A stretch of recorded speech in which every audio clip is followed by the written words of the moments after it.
Alright guys, just quickly, please make sure that you subscribe, click the notification bell, comment something down here just to have some good feedback, and like the video. Hey guys, Ellis here, coming at you with a new scout report video. Today's episode will be on Benjamin Pavard, and yeah, I'm just going to jump straight into it. Okay, so Pavard's background: he currently plays for Stuttgart in the Bundesliga. He is a 22-year-old French centre-back, and I will be comparing him with Raphael Varane. Okay, so Pavard this season has played 11 league appearances. In these appearances, he's actually scored 1 goal, which is okay for a centre-back. You know, it's all 1 or 2 goals a season from set pieces you'd expect. What I will say about his attacking output, obviously I don't go into it in too much detail in this video, because obviously he is a centre-back, he's a defender. But what I have noticed is that his attacking output is very good in terms of his scoring ability and his creative ability. You know, we all know about the outrageous volley he scored in the World Cup for France. Half volley, outrageous technique with a bit of outward swaz, and he goes in the top corner from about 25 yards. So, as well as, you know, I think last season he scored 3 or 4 goals for Stuttgart. This season he's got 1. When I was doing my research, looking at the videos, he plays a lot of these sort of chip sort of through balls over the defence from deep.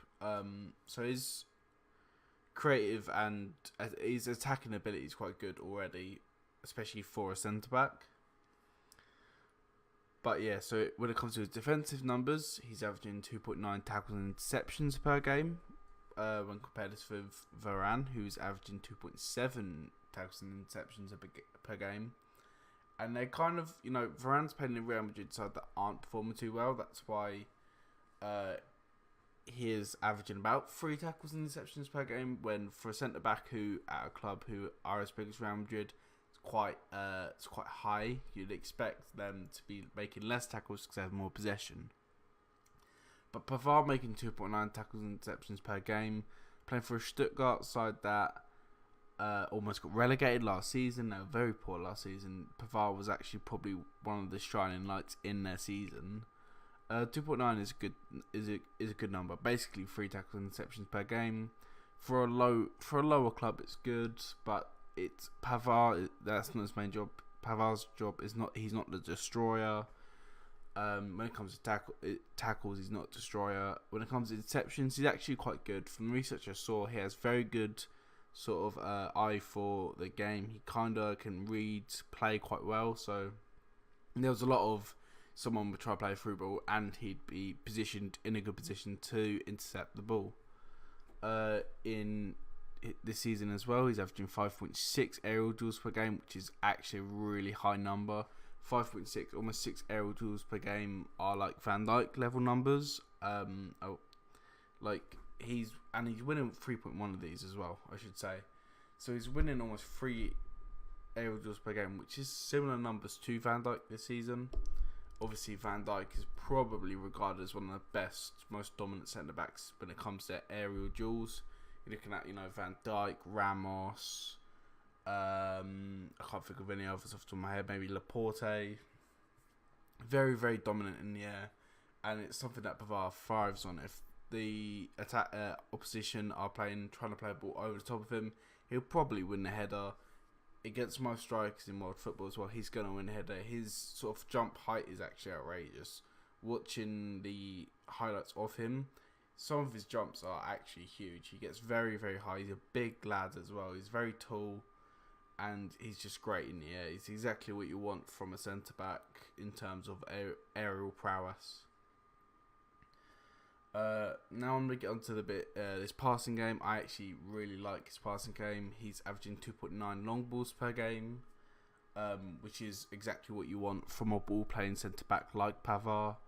I think they're similar numbers to De Ligt this season. Obviously, De Ligt is probably one of the highest thought of centre-backs in world football right now in terms of youth. Pavard is very similar to De Ligt. 2.9 long balls per game. You know, a long ball obviously is kind of self-explanatory. He's picking up the ball in his defence, and he's sort of passing the ball through the air to either wing. Normally about 30-40 yard pass. And 2.9 is very good. his distribution is very good, and having that ability for centre back playing obviously at the back in a possession side that isn't like Stuttgart. Stuttgart are not a possession side. They're not the greatest side at the moment, so they're not a team that having 60% possession a game. So Pavard having high numbers of long balls already, if you put him in a side like Barcelona or Bayern Munich, it would be closer to 5 long balls per game. And that actually segues quite onto Varane's numbers, who is averaging 5.1 long balls per game. Obviously, Varane is playing in a very good possession side in Real Madrid. So comparing these two stats, 2.9 long balls compared to 5.1 long balls, Pavard in a possession system would probably be averaging about 5 long balls per game as well, I would imagine. Pavard's also averaging 55 passes per game compared to Varane's 58, which is okay. They're okay pass numbers. I personally would like my centre-backs be getting closer to sort of 65-70 mark when it comes to passes, but that's just me being a little bit nitpicky in how I would like my team to play if I had a team. 55 passes is fine though, especially again, as I said, a Stuttgart side that aren't very good in possession. They're not a heavily possession-based side, so 55 passes is very good. And he has an 85 completion rate compared to Varane's 90%. Obviously, they're very high completion rates, so he's completing a large majority of his passes. He's not sloppy in possession, and this kind of plays into what I was talking about, where he's kind of the ideal ball playing centre back. He actually reminds me a lot of Van Dijk, in that he is just so composed on the ball as well. There's two halves of a centre back. You're either an absolute destroyer like Dejan Lovren, or you are a ball playing centre back like Van Dijk. And Pavard's definitely the ball playing centre back. He's so good with his distribution, his passing ability is great, his vision's great. He's actually very good at getting forward as well. He's very good. He's actually quite an adept dribbler. Haven't added his dribble numbers in this video, but he's so composed. He'll have the ball, and if he's getting pressurised, he will just flick it over the opposition's head. He will take it past him somehow. There's so many clips of him doing this. He's so press resistant, and for a centre back, that's really good. He can just calm it down at the back, and it's exactly what you want. He's so calm at the back. He's so composed. It's actually really good to watch. Okay, so Pavard, in my opinion, I genuinely believe he is going to be a top class centre back in 5 years.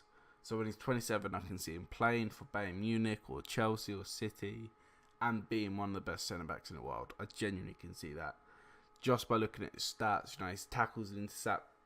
Obviously, what I always say about these videos is that the players I mainly do these videos on are young, and their numbers will only go up. His passing numbers will go up. His tackles and interceptions will probably go up. I'd say tackles and interceptions would say fairly similar depending on what club he goes to. If he stays at Stuttgart for the rest of his life, the tackles and interceptions will go up because they're not a great side depending on how they fare in the Bundesliga in the next few seasons. But if he went to Bayern Munich, I would not be surprised if his tackle and interception numbers played the same. And I do find it interesting looking at Pavard, because it's well known he played right back for the whole of the World Cup. Obviously, he was part of that World Cup winning side of 2018 for France, and it was actually quite a surprising inclusion to the France squad, especially a starter. They dribbled Sidibe, able to play right back over him, and he was playing for a struggling Stuttgart side, and he went to the World Cup and really made the name for himself. And I think at the time he was only 21. I actually think that was a very good show of his character and the way how good he was at football at this current moment. But yeah, it's horrible thinking that he's French as well, because the France team right now is just the depth and ability of their players is unreal. Pavard being a centre back, he's probably maybe 4th or 5th or 6th choice centre back for France, and France has looked like they're going to dominate world football for the next 10, 15, maybe. Yeah, 10 years, I'd say, maybe. I think 15 is probably a bit too far. But, I mean, their squad is just so good. And when you've got players like Pavard, who has to play out of position to play, you know it's just going to be great. But as well as what I've kind of go back to his stats, he is just, I can't go on about enough how composed he is. You know, he is the absolute sort of luxury Rolls Royce of centre backs. He's so calm, he's so composed, he's just cool on the ball. He reminds me so much of Van Dijk, actually. Obviously, I am a Liverpool fan, and I watch a lot of Van Dijk, and Van Dijk is one of the best centre backs I've seen with the ball. He's so composed. He always makes the right pass. He always makes the right decision. And looking at Pavard, the limited sort of time I have seen of him, he also looks very much the same. You know, he's very pressure resistant. His pass is normally very good. And what I think Pavard brings that most other centre backs don't is his passing ability. You know, I watched these highlight videos, and the amount of balls he's playing over the top of the opposition's defence. He's playing balls along the floor into the channels. He's putting players into really good attacking positions, and it's just, that's such a valuable thing, being able to have a defender, especially, who can sit deep and create. And they're very rare. I can't think of any off the top of my head centre backs who can do that. And him being able to play right back as well, watching his highlights as a right back, is also very good. He's very good at getting forward. He has a very good crossing ability as well. I mean, a lot of the assists I saw in the videos, I saw the highlight reels, were along the floor. But yeah, he's very good at actually dragging the ball back to the edge of the box. That's where a lot of his assists come from. And I just think all around he's a great player. And all this has meant that he has been heavily linked with Bayern Munich. That's why I've kept referring to them in this video. I do believe maybe in January, or maybe even in the summer, he will be a Bayern Munich player. And I think he'll massively improve the Bayern Munich squad. I think he will replace Jerome Boateng, who's obviously pretty old now. But I think he's gonna really sort of make Bayern Munich a very good team. Him and Sule will probably make a great partnership as well. So yeah. Alright guys, I really hope you enjoyed watching. If you did, please like, please comment, and please subscribe. If you do subscribe, make sure you click the notification bell just so you know when I'm uploading. And yeah, thanks for watching guys. Bye.